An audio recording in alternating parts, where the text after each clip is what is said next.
Y ahora vamos a ver la última de nuestras 5 descripciones que, que mencioné al principio. Entonces habíamos dicho, pensemos en 5 ingenieros. El primero, todos tienen que diseñar este circuito que está aquí, Event Detector, este que está aquí. Y entonces el primer ingeniero hizo la forma canónica, entonces declaró libraries, entity y su propia architecture a la que llamó subarch, que es esta. El segundo ingeniero hizo esto mismo, pero hizo una reducción antes. Él mismo aplicó un mapa de Karnov o hizo reducción algebraica aquí. Y entonces logró notar que todo esto es lo mismo que hacerle XOR a estas tres entradas y luego negar el resultado. Y ya. Entonces el segundo ingeniero hizo esta descripción más pequeñita. Aquí está. Y este fue su resultado. El tercer ingeniero hizo esto mismo de aquí, pero usando XOR de dos entradas y entonces las declaró por separado y entonces hizo una descripción estructural. Aquí están las descripciones de su XOR por separado, de su NOT por separado, y aquí está utilizando la manera estructural. Y entonces pues su resultado fue este de aquí. El cuarto ingeniero lo que hizo fue hacer NOT de esto dejarlo aquí en circuitería y describir esto como un programa. Describir esto como un programa, entonces usó una forma behavioral. Aquí está su architecture y aquí está lo que nosotros podemos desarrollar como un diagrama conceptual, ¿no? Aquí está. Y entonces el quinto ingeniero lo que va a hacer es describir todo por comportamiento, todo el circuito por comportamiento, todo el behavior del circuito. Entonces aquí está su architecture y aquí está todo el circuito, está descrito por su comportamiento. ¿Qué cosa va a implementar el sintetizador? Pues allá el ingeniero hizo esta descripción.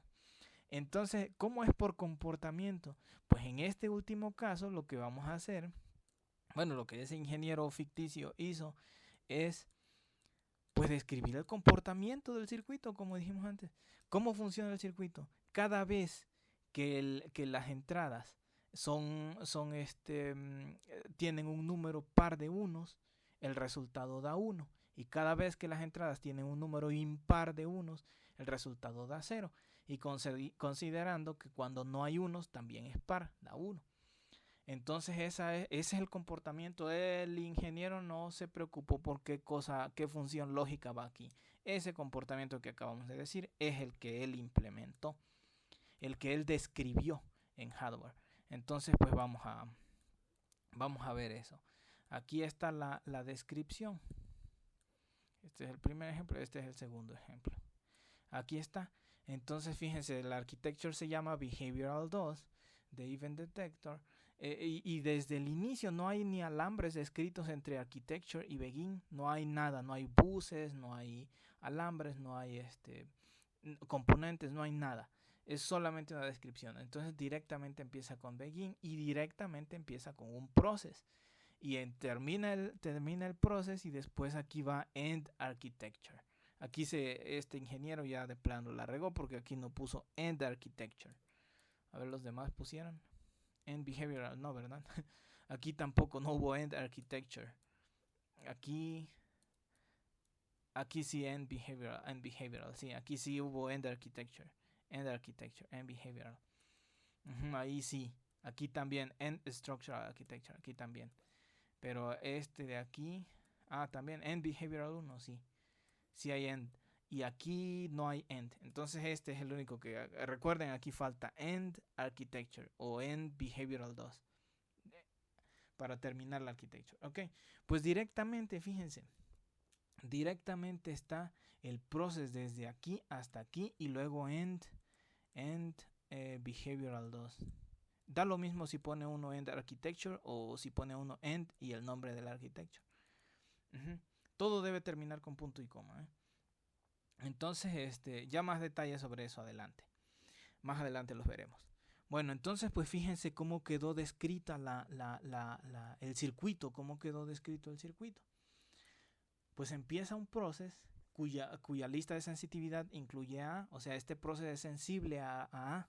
A pues son las entradas, o sea que el proceso es sensible a A. Adentro ponemos dos variables auxiliares, una se llama suma y otra se llama r. ¿De acuerdo? Pues suma nos va a ayudar a sumar el número de unos y r nos va a ayudar a sacar si es par o es impar el resultado. Y con base en eso, pues ya vamos a ver qué resulta. Entonces empieza dos variables, son variables de tipo integer, no necesitamos variables booleanas ni de representar alambre con stdlogic, no, son dos enteros. Ahí vamos a poner enteros que nos van a ayudar en nuestra descripción.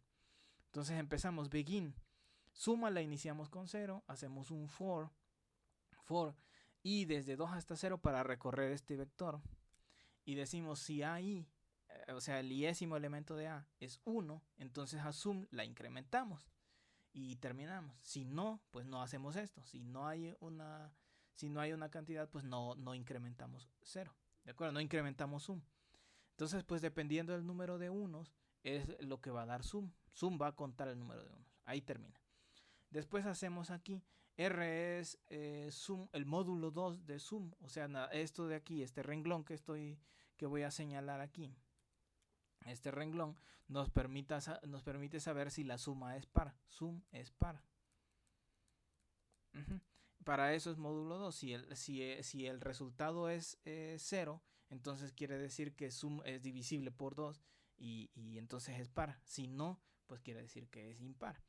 Entonces ya con base en eso asignamos. Si es par, pues even va a dar 1. Y si no es par, pues even va a dar 0. Y ya, punto final. Entonces lo que hicimos es una descripción por comportamiento. ¿Qué se va a implementar?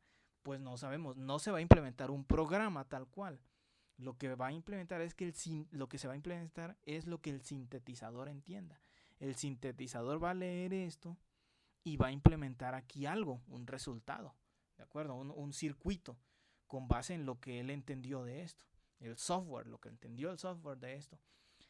La pregunta es entonces, primero, ¿con qué ingenieros se identifican más? ¿Con el número 5 que es este? ¿Con el número 4 que es este?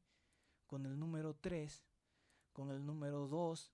¿Con cuál se identifican más? Hay una tendencia, ¿no? Que todos los que tienen un background de electrónica, de hardware, se identifican más con los primeros 3 ingenieros.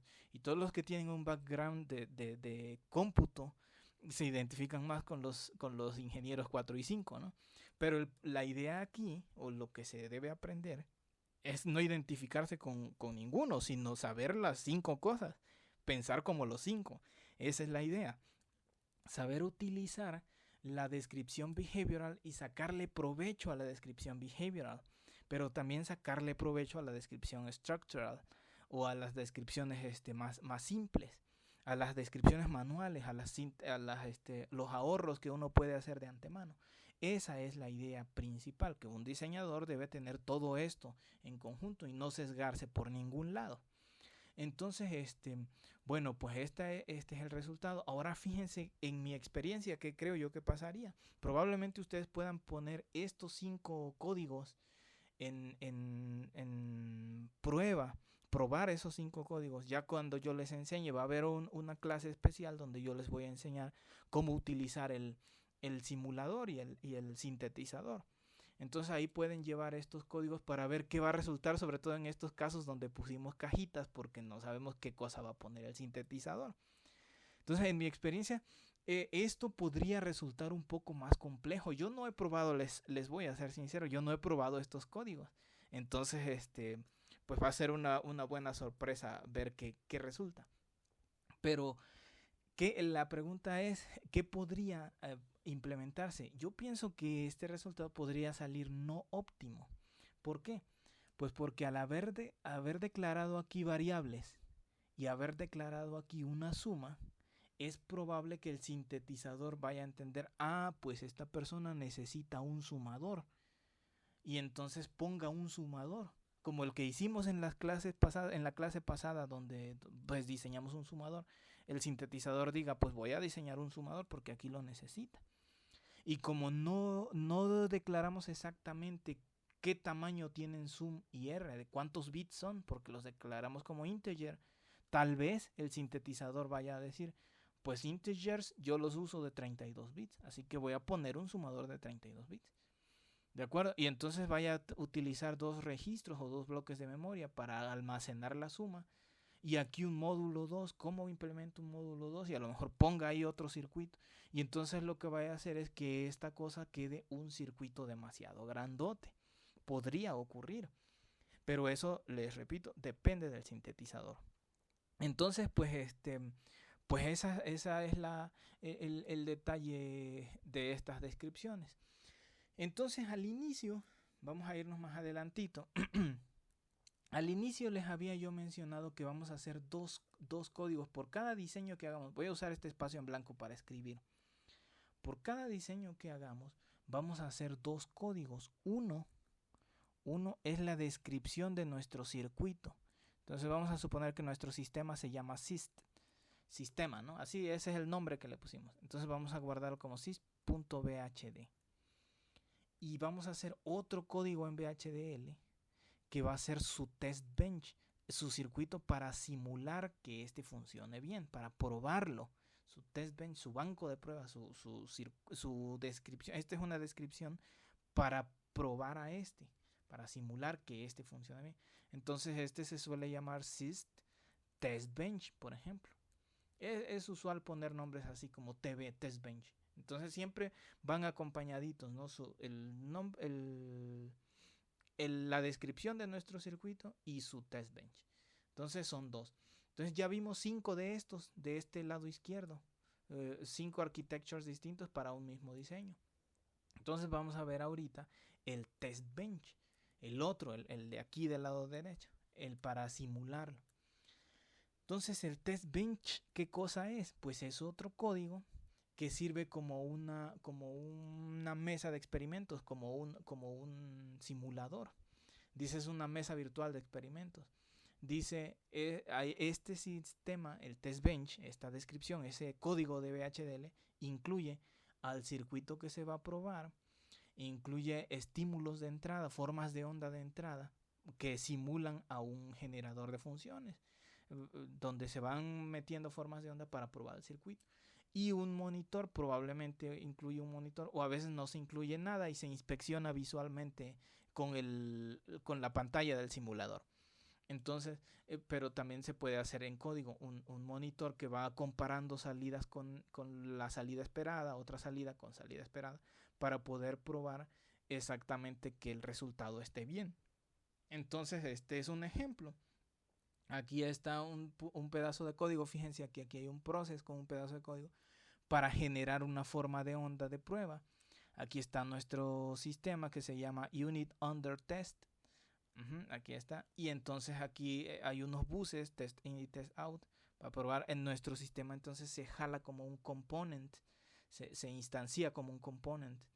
Y aquí se pone otro proceso para monitorear las salidas. Entonces eso es un test bench, un código que sirve para probar al diseño que hicimos. Entonces aquí vamos a hacerle el test bench a nuestro event detector. Entonces fíjense que el architecture se llama test bench arc de event detector test bench. Nuestra entity en este caso, nuestra entity se va a llamar event detector test bench. Y fíjense la característica importante que tiene un test bench. La parte 1, aquí la vamos a poner, la parte 1 es la declaración de libraries y paquetes. Eso es igual. La parte 2 es la que hace la diferencia entre un diseño tradicional y un diseño de test bench. ¿Por qué? Porque la parte 2 es una entity que no tiene puertos. ¿De acuerdo? Es un ambiente. Acuérdense que en la entity nosotros poníamos, este es nuestro sistema y tiene tales entradas y tiene tales salidas. Pero cuando nosotros decimos este es nuestro sistema y no le ponemos puertos, entonces quiere decir que todo va a ocurrir adentro.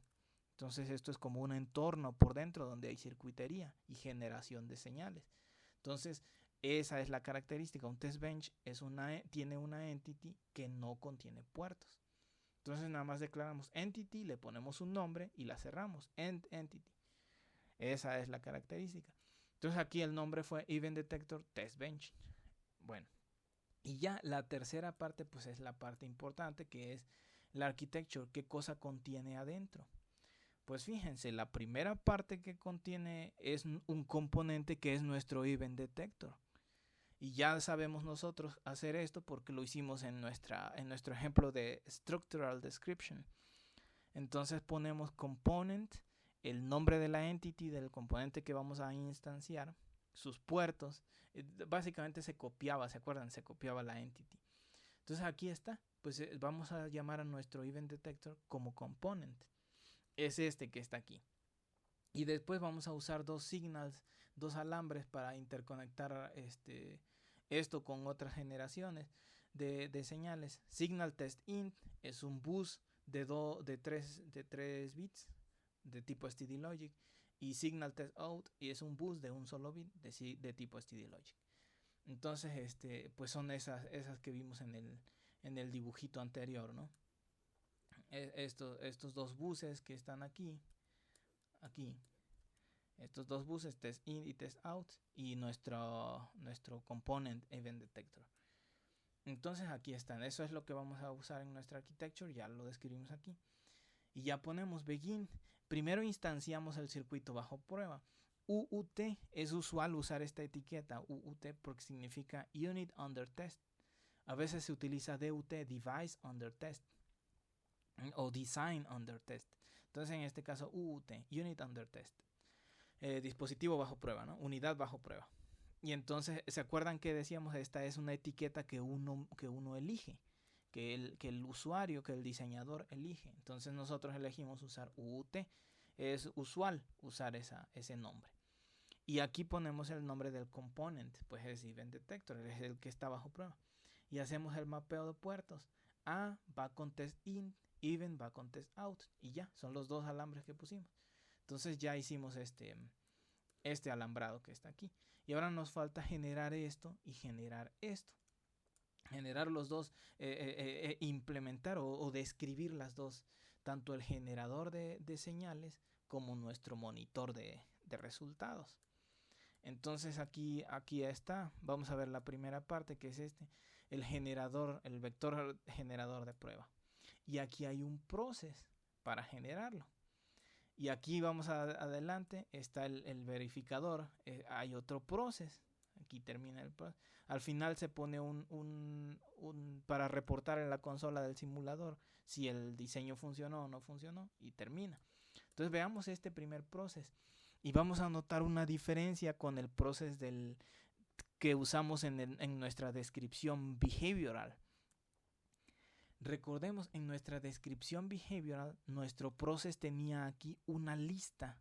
Aquí escrita una lista de a quién es sensible el process, cuáles son sus entradas. Pero este process de aquí no tiene una lista de sensitividad. Entonces, ¿cómo funciona el process? Voy a ser breve aquí porque hay una clase especial para esto más adelante. Entonces, pero mientras tanto vamos de una vez dándole forma.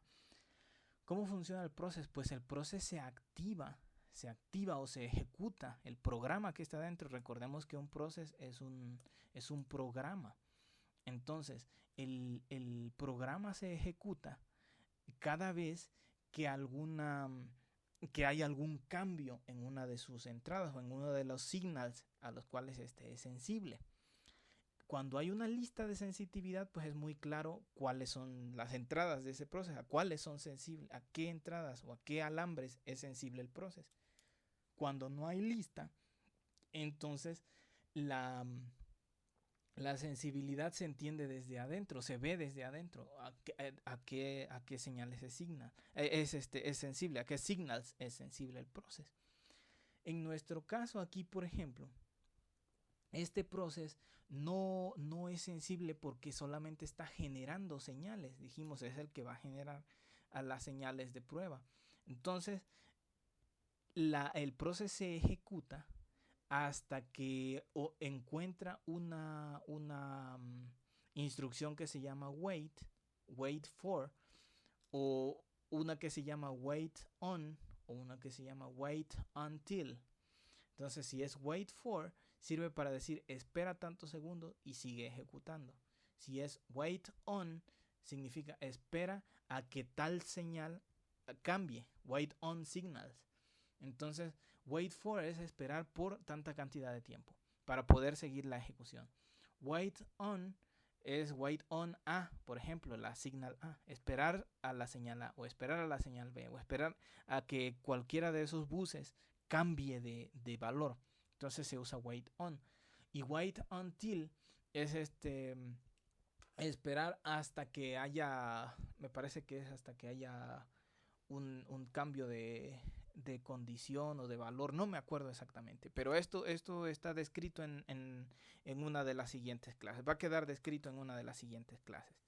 Entonces, mientras tanto, esa es la característica, que nuestro proceso cuando no tiene lista de sensitividad es porque no necesariamente es sensible a cambios en un bus de entrada, no tiene entradas, pues.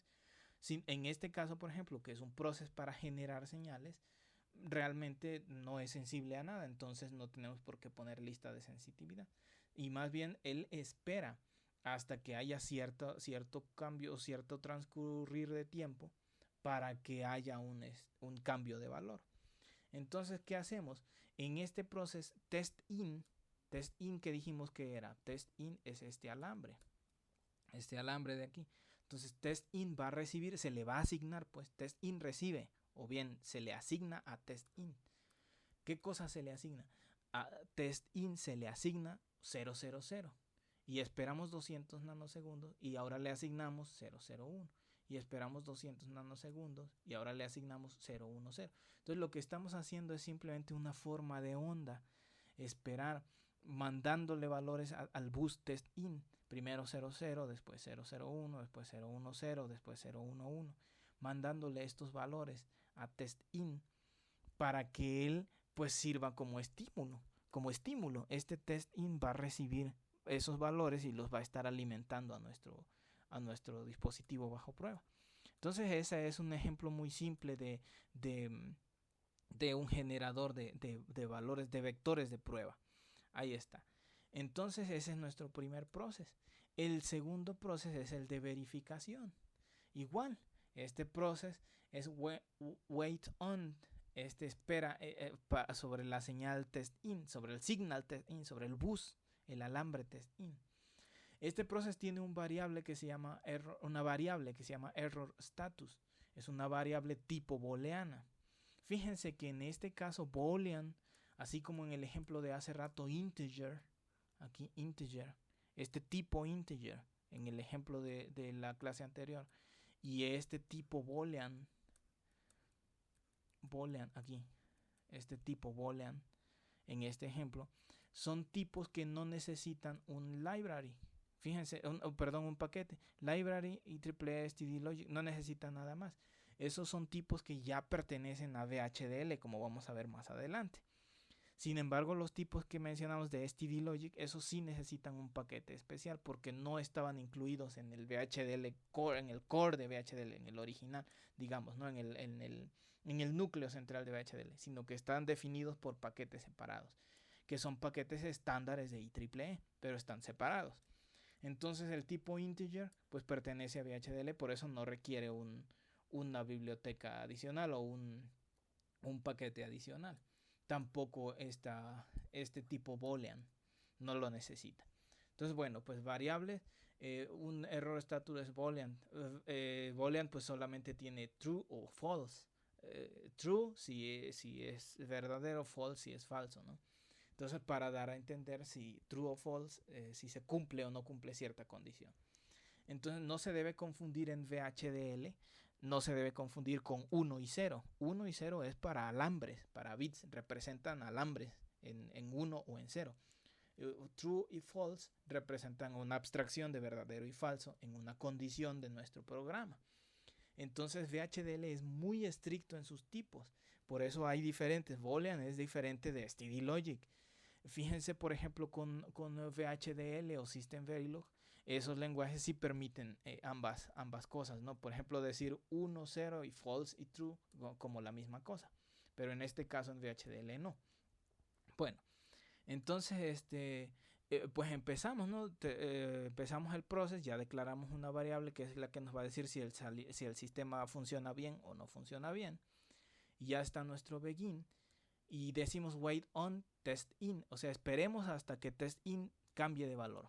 Entonces vamos a esperar, estamos diseñando este pedazo de nuestra descripción, esta parte. Entonces esperamos hasta que test in cambie de valor. Entonces test in es una signal a la cual nuestro proceso es sensible, por eso se le dibuja aquí como que es entrada. Nada más que en nuestro proceso no pusimos aquí que es sensible a test in, sino que la sensibilidad aparece aquí en la lista, porque aparece wait on test in, quiere decir que es sensible a test in. Eso es lo que mencioné hace rato. Entonces, esperamos hasta que cambie de valor y esperamos a que pasen 100 nanosegundos. Esto es arbitrario, nada más para dar tiempo a que haya una salida estable aquí, ¿no? Y después de eso empezamos a comparar y decimos, si test in era 0, 0 y el resultado test out es igual a 1, aquí el resultado test out es este, ¿no? Test out, aquí. Entonces, si entró 0, 0, 0, si entró 0, 0, 0 y el sistema respondió 1, o sea, dijo es un número par de unos. Y si es cierto, dijimos que cuando llegue 0, 0, 0, el sistema debe responder 1. Entonces aquí estamos poniendo la tabla, en general la tabla de verdad. Si llegó 001 y 000 y respondió 1. O si llegó 001 y respondió 0. O si llegó 010 y respondió 0, etcétera. Es la tabla, la misma tabla. Vamos a probar nuestro sistema. Entonces, si se cumple eso, then, fíjense la estructura, vayan fijándose en la sintaxis. La sintaxis de if es if, condition, then. ¿De acuerdo? Entonces, si todo esto se cumple, then el error status es false, no hay error. Error status es que cómo está el error. Si ponemos false, pues quiere decir que no hay error. Si no se cumplió esto, entonces le ponemos error status true, si hubo error. Y termina el if. Y dentro de esto ponemos una assertion, poner el mensaje que vamos a decir si nuestro sistema falló o si nuestro sistema está bien. Entonces, solamente este assertion se va a poner cuando error status sea true. ¿De acuerdo? Por eso decimos not error status. Si el error status es false, not false, no, es al revés, cuando el error status sea true. Entonces, not true es false. Ajá. Cuando sea false. Bueno, el caso es que es cuando error status sea true. Cuando dé error, pues. Entonces, cuando dé error, va a aparecer test failed. La prueba falló, ¿no?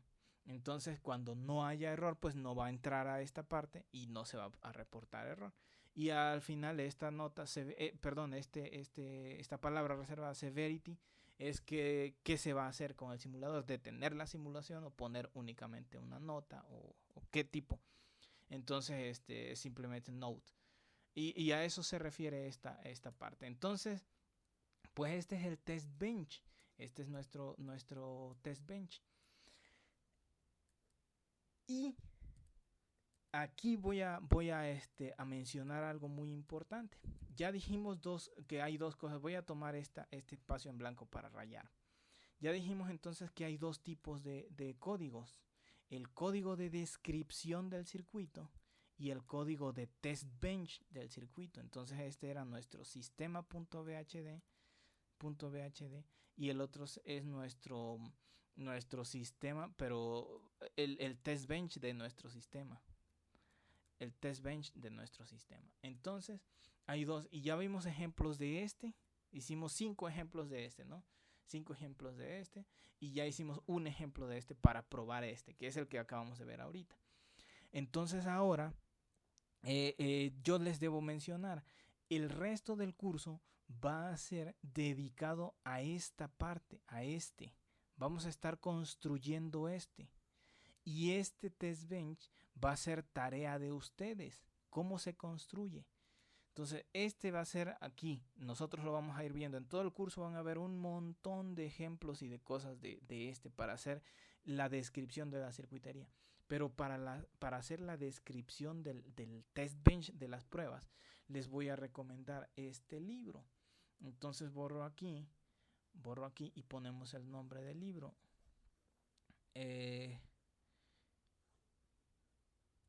Este libro se llama...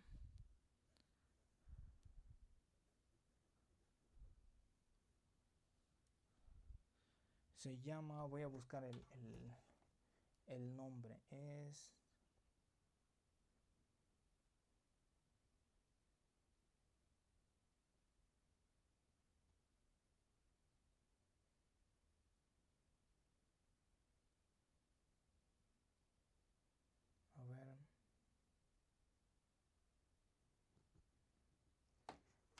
Se llama Circuit. A ver, aquí está. Se llama Circuit Design and Simulation.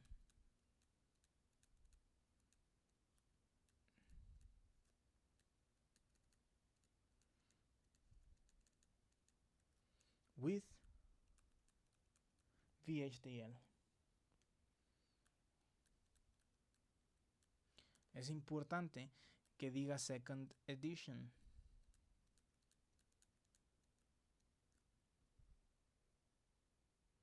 Y es de Volney Pedroni. Primero se pone el nombre, se me olvidó. Aquí está, es de Volney Pedroni.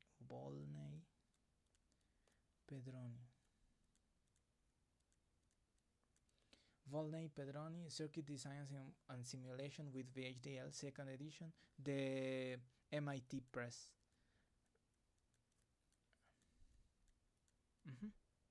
Año 2010.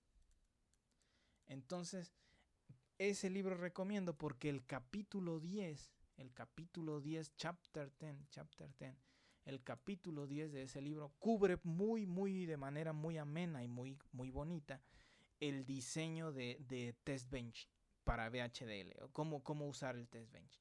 Y entonces esa va a ser ya desde ahorita de una vez la tarea para ustedes. Vayan buscando esta información. En Google busquen esa información y van a encontrar. Entonces, pues ese es el recomendado, el capítulo 10 de este libro. Es importante que sea el que dice Circuit Design and Simulation. Hay una edición anterior que se llama Circuit Design with VHDL, pero no tiene End Simulation y no trae el Chapter 10. Entonces tiene que ser el que dice End Simulation y que es Second Edition. Entonces ese es el que recomiendo para hacer los test bench, porque aparte de este test bench que está aquí, ya no hay otro en las láminas, ya no hay otro test bench. Entonces, pues de una vez es parte de la tarea de ustedes, parte de la investigación que ustedes tienen que hacer para los circuitos que deben probar, que vayan a diseñar. Entonces, pues eso es en cuanto al test bench. Entonces nosotros vamos a ver aquí. Bueno, vamos a terminar aquí. Ya vemos esto en la siguiente lámina porque ya también ya se extendió demasiado el video. Entonces, pues eso. Terminamos entonces por el momento.